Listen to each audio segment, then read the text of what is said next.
ते दोघं एका गावातले, एका शाळेतले. शाळेतच दोघांचं प्रेम जुळलं. कित्येक वर्ष प्रेम संबंध. मग ती शिक्षणासाठी पुण्याला आली. BSc चं शिक्षण घेत होती. अशातच दोघांच्या नात्यात तिसऱ्या व्यक्तीची एंट्री झाली. मग गुरुवारी तिचा शाळेपासूनचा प्रियकर ती राहत असलेल्या PG मध्ये आला. दुपारी 3:54 तो PG वर पोहोचला आणि दुपारी 3:55 त्या PG मध्ये घुमला आक्रोश, ओरडण्याचा आवाज.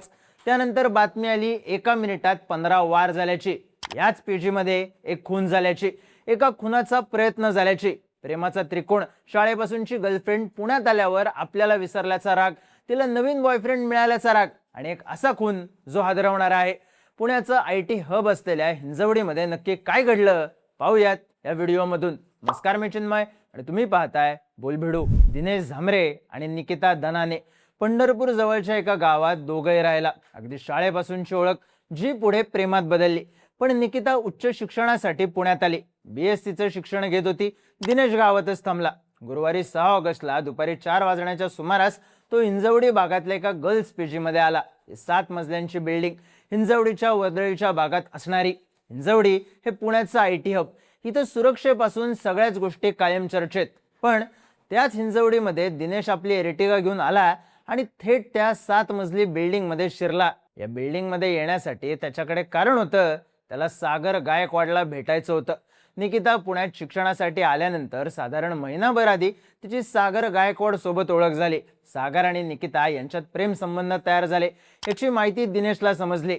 जिच्यावर शाळेपासून प्रेम करत होतो ती पुण्याला गेल्यावर आपल्याला विसरली. आपल्या प्रेमात अडथळा आला. निकिताने आपला विश्वासघात केला.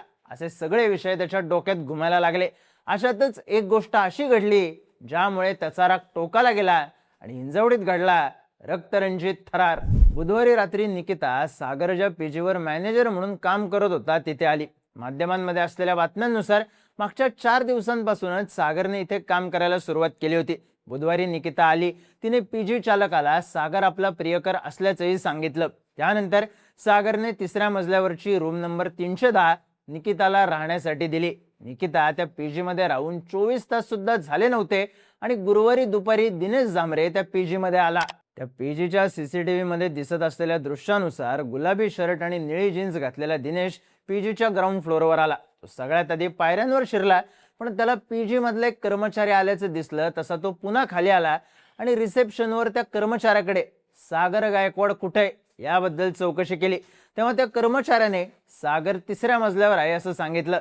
तेव्हा दिनेश लिफ्टच्या दिशेने गेला, पण पुन्हा मागे फिरला आणि पायऱ्यांकडे गेला.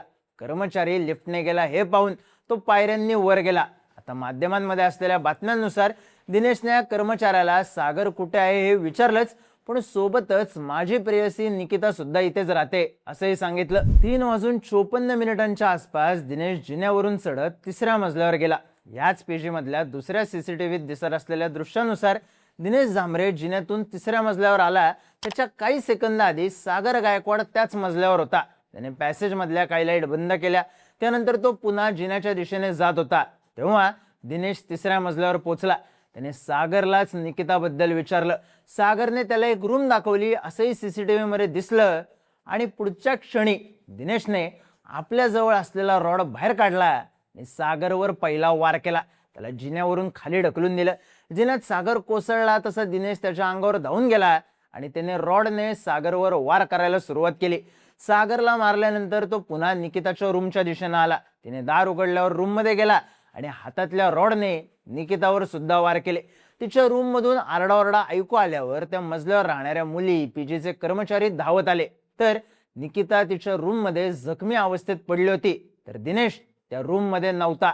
ओरडण्याचा आवाज ऐकून आणखी काही लोक पळत आले. तेव्हा त्यांना दिसलं जिन्याच्या पॅसेजमध्ये सागर कोसळलेला. तर दिनेश झांबरे पूर्ण ताकद लावून हातातल्या रॉडने सागरच्या डोक्यात वार करत होता. CCTV मध्ये दिसतंय की दिनेशने सागर गायकवाडवर 1 मिनिटात 15 वार केले. सागरला तसंच टाकून तो जिन्यातून खाली आला. तोवर PGच्या 2ऱ्या मजल्यावर कर्मचारी जमले, पण दिनेश न थांबता खाली आला. गाडी काढली आणि घटनास्थळावरून पसार झाला. त्यानंतर PG मधल्या कर्मचाऱ्यांनी तातडीने या घटनेची माहिती हिंजवडी पोलिसांना दिली. हिंजवडी पोलीस घटनास्थळी दाखल झाले. पसार झालेल्या दिनेश झांबरेला पकडण्याचं आव्हान त्यांच्या समोर होतं. अशातच पोलिसांना दिनेश सोलापूरच्या दिशेने जात असल्याची टिप मिळाली. लागलीच उरुळी कांचन पोलिसांना अलर्ट करण्यात आलं. पोलिसांनी नाकाबंदी केली आणि रात्री त्यांना एक भरधाव एर्टिगा येताना दिसली. पोलिसांनी ती गाडी अडवली आणि गाडीमध्ये असलेल्या दिनेश झांबरेला उरुळी कांचन पोलिसांनी ताब्यात घेतलं. रात्री उशिरा दिनेशला हिंजवडी पोलिसांकडे हस्तांतरित करण्यात आलं. शुक्रवारी दुपारी त्याला न्यायालयात हजर करण्यात आलं. त्याच्यावर खुनाचा प्रयत्न असे गुन्हे दाखल करण्यात आले. एका बाजूला हिंजवडी पोलीस दिनेश झांबरेचा शोध घेत असताना पीजी मधल्या कर्मचाऱ्यांनी पोलिसांच्या मदतीने निकिताला हॉस्पिटलमध्ये नेलं. सध्या तिच्यावर उपचार सुरू असून तिची प्रकृती स्थिर असल्याचं सांगण्यात येतंय. तर सागर गायकवाडचा मात्र जागीच मृत्यू झाला होता. अगदी साध्या कपड्यात पीजीच्या ग्राउंड फ्लोअरवर दिसणाऱ्या दिनेश झांबरेने पुढच्या 2 मिनिटात 2 खुनांचे प्रयत्न केले. निकिता वाचली, पण मिनिटभरात 15 वार झेललेल्या सागरचा मृत्यू झाला. हिंजवडी पोलिसांनी हा सगळा प्रकार प्रेमाच्या त्रिकोणातून झाल्याची माहिती दिली. सागर आपल्या प्रेमाच्या मध्ये येतोय. निकिताने सागरमुळे आपल्याला धोका दिला. याच रागातून दिनेशने दोघांवर वार केले अशी माहिती पोलिसांनी दिली. पण या घटनेमुळे अनेक प्रश्न उपस्थित झालेत. या पीजी मध्ये कोणतीही चौकशी किंवा नोंदणी न करता दिनेशला वरच्या मजल्यावर सोडलं कसं? निकिता बुधवारी रात्री सागर मॅनेजर असलेल्या पीजीवर राहायला आली होती. ही गोष्ट दिनेशला समजली कशी? त्याचा आणि निकिताचा संपर्क सुरू होता का? सागर सोबतचं तिचं नातं नेमकं काय होतं? या अनेक प्रश्नांचा खुलासा होणं बाकी आहे. पण गजबजलेल्या हिंजवडीत या प्रकाराची भीती कायम आहे. 2 प्रियकर, एक प्रेयसी आणि मिनिटात 15 वार करत घडलेला खुनी थरार.